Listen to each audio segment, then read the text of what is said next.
है तुझे दिल में छुपा लूं, दिल कहता है तुझे तुझसे चुरा लूं, सबसे दिलकश जिसकी। चलिए क्वेश्चन करिए।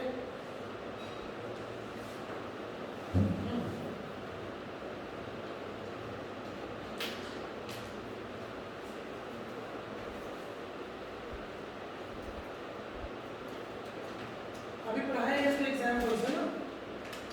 एक तरफ कौन है, एल्कोहल है, और एक तरफ कौन है, एल्कीन है। लेफ्ट में एल्कीन है, साइक्लिक एल्कीन।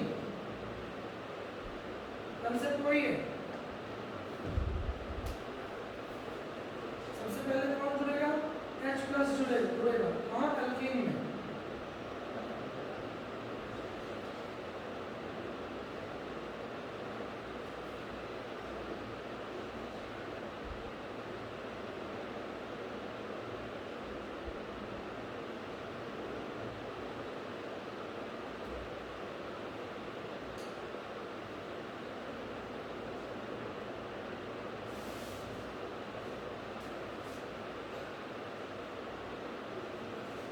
दूसरा क्वेश्चन,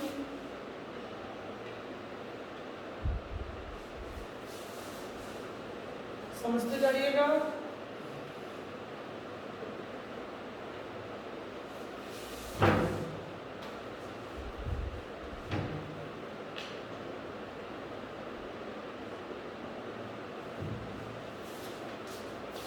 प्लस है CH3OH, इसका मतलब सेम रिएक्शन है H+ की प्रेजेंस में। तो दोनों क्वेश्चन में हल्का हल्का डिफरेंस है, ठीक है।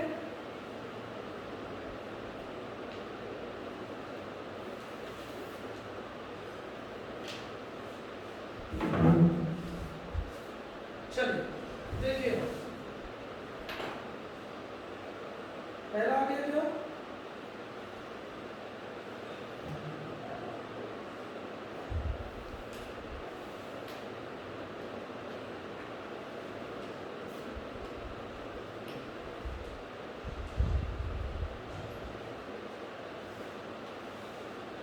बोलो। देखिए मैकेनिज्म वही होगा, H+। हाँ जी, आवाज आ रही है जो स्टूडेंट ऑनलाइन है।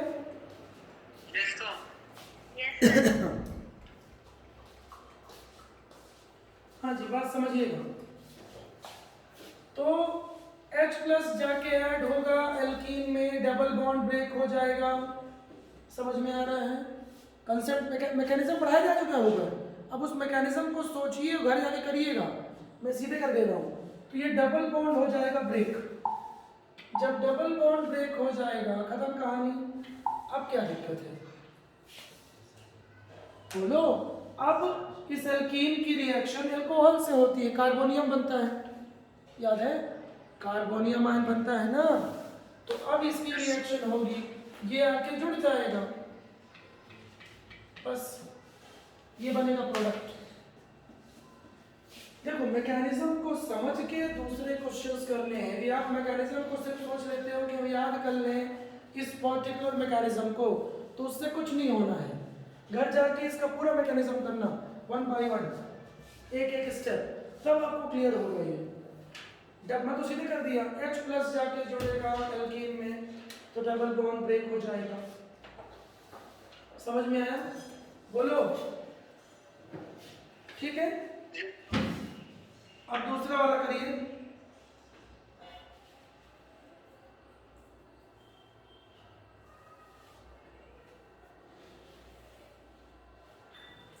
अब दूसरा वाला करिए।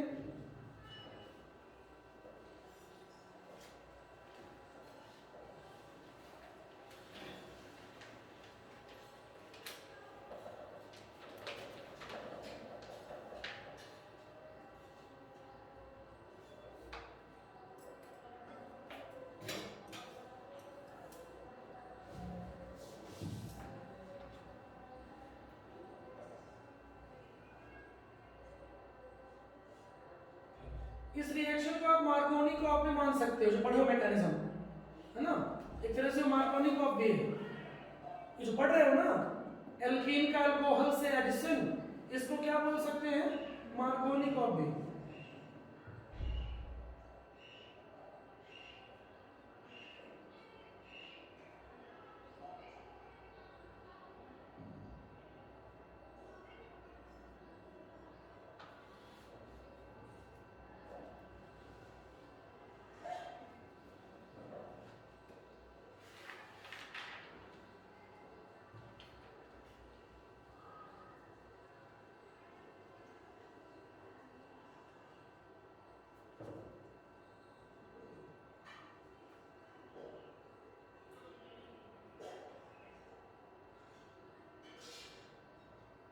हुआ?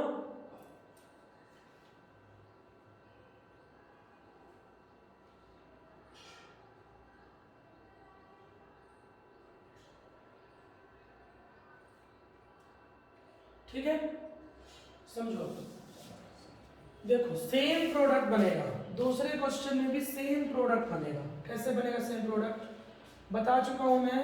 यदि रिंग के बाहर कार्बन दिया है, ये पेंटा रिंग है, तो हेक्सा रिंग, इवन कार्बन वाली जो रिंग होती है वो ज्यादा स्टेबल होती है, जिसको क्या बोला जाता है? Ring expansion. तो एरो में लिखिए, इसमें रिंग एक्सपेंशन भी होगा। रिंग एक्सपेंशन, जिनको नहीं पता है लिख लीजिए।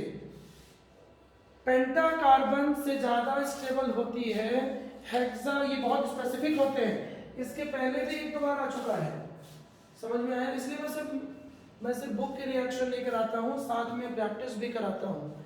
ठीक है, तो ये पेंटा रिंग है, एक कार्बन आ जाएगा अंदर।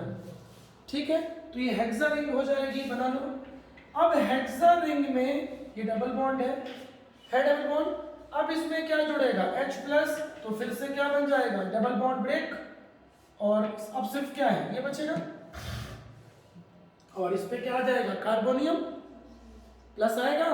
उस प्लस की रिएक्शन किससे होगी? देखो सेम हो गया, सेम प्रोडक्ट बने। सेम तो हो गया, एक कार्बन चला गया अंदर, हेक्सा रिंग हो गई, और ये कार्बन यहाँ पे आ गया। अरे यहाँ पे लिखो चाहे यहाँ पे लिखो, उससे फर्क नहीं पड़ता। तो दोनों रिएक्शन को देखो सेम प्रोडक्ट है, दो सेम प्रोडक्ट है। समझ में आया? ये देखो ना, इसके पहले वाली रिएक्शन में भी यही बना था और अभी भी यही बन रहा है। अरे आप बात को समझिए, यहाँ पे लिखने से कुछ नहीं होता है, बोथ आर सेम, पता है ना? तो इसमें क्या अप्लाई हुआ है? लिख लीजिए, रिंग एक्सपेंशन हुआ है। एक्स्ट्रा चीज, रिंग एक्सपेंशन। रिंग एक्सपेंशन कब करना है? पेंटा से हेक्सा रिंग बनाने के लिए, ऑड से इवन। रिंग एक्सपेंशन वाला कंपाउंड ज्यादा स्टेबल होता है, इसको लिख लीजिए। यदि कार्बन बाहर है रिंग के, तो उसको अंदर लिया जा सकता है, जिससे वो ज्यादा स्टेबल हो जाता है। तो ये सबसे खास बात है। क्लियर है? क्लियर है? ये बहुत स्पेसिफिक सी चीज है। ठीक है, इसी तरह का तीसरा क्वेश्चन देखिए, थर्ड क्वेश्चन भी देखिए, इसी के जैसा है। ये देखो, सेम डबल बॉन्ड लिया है मैंने, एक कार्बन बाहर लगाया है,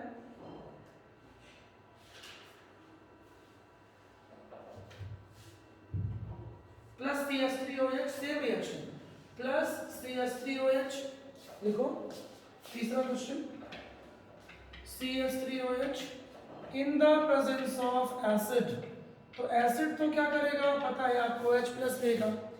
ठीक है, H प्लस। अब सुनो, इस पर रिंग एक्सपेंशन नहीं होगा, क्योंकि रिंग के साथ एक कार्बन बाहर है, साथ में डबल बॉन्ड भी है। अब क्या होगा? H प्लस आएगा, ये डबल बॉन्ड ब्रेक होगा, और उसके बाद ये जाके जुड़ जाएगा, खत्म। यहां भी सेम आंसर आएगा। खास बात क्या सीखे? तीन अलग अलग रिएक्टेंट थे, लेकिन तीनों में प्रोडक्ट सेम था, OCH3। तीनों में प्रोडक्ट सेम बना। ये खास बात समझिए भैया, ये खास बात है। क्लियर है? तो मैकेनिज़्म को समझना ज़्यादा इम्पोर्टेंट है, ठीक है। मैकेनिज़्म को नहीं समझोगे तो आपको ऑर्गेनिक नहीं बनेगी। हेडिंग करिए फिजिकल प्रॉपर्टीज ऑफ एल्कीन, ठीक है। Physical properties of ether, physical properties of ether.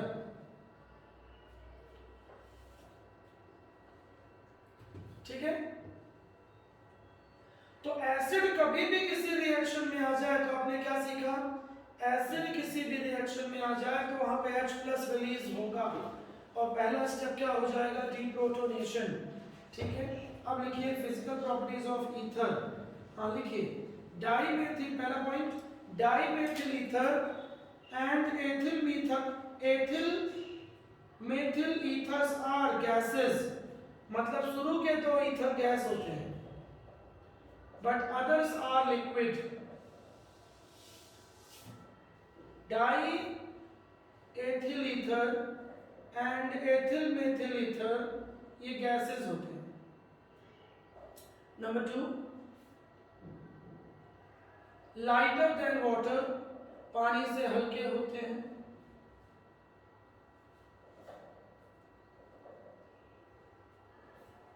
And volatile in nature, वास्पसील, VOLATILE, volatile, VOLATILE, volatile in nature.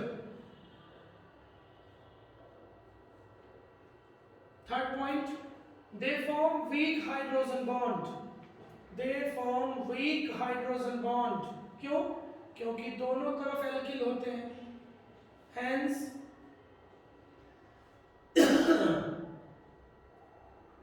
Hence, sparingly soluble in water, मतलब आसानी से नहीं घुलते हैं। Least soluble in water,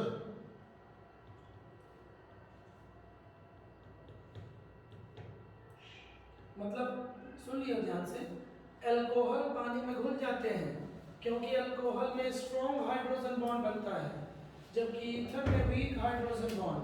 next point,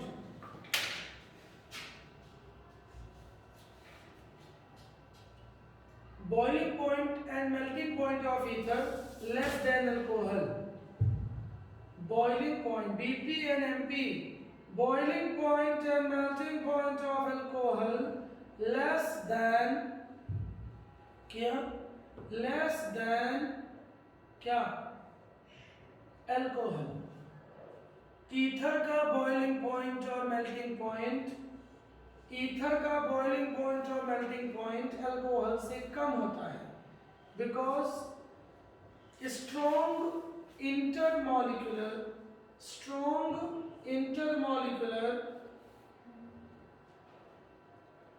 hydrogen bond, strong intermolecular hydrogen bond is formed in alcohol. क्योंकि alcohol में strong intermolecular hydrogen bond बनता है क्योंकि ईथर में 2 एल्किल्स होते हैं, ऑक्सीजन को घेर लेते हैं, जबकि अल्कोहल में केवल 1 एल्किल होता है। समझ में आया? तो अल्कोहल इजीली हाइड्रोजन बॉन्ड बना लेता है।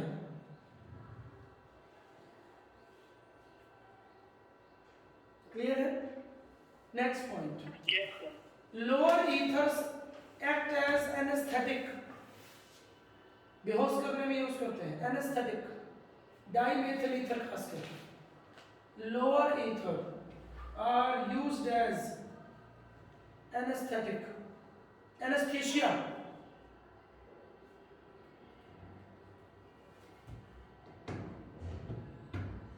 हेडिंग करिए chemical properties and reactions.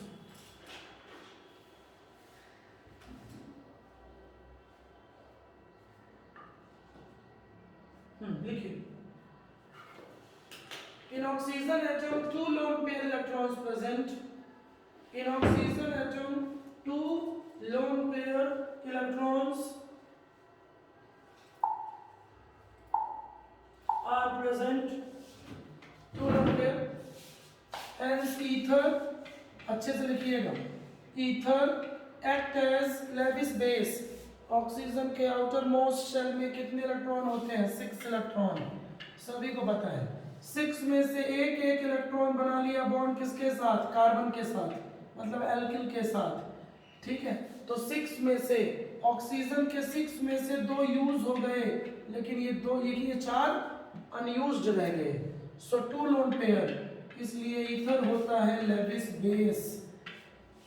Clear है?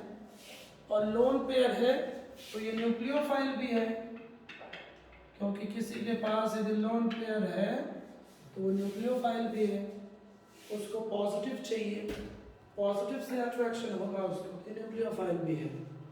Next point, bond angle 110 degree, bond angle 110 degree. Bond angle पानी जैसा शेप होता है लगभग, लेकिन बॉन्ड एंगल थोड़ा ज्यादा होता है, 110 डिग्री। क्लियर है? सो कल पढ़ेंगे इसके आगे की रिएक्शंस, ठीक है। कल पढ़ेंगे केमिकल रिएक्शंस एंड प्रॉपर्टीज, ठीक है।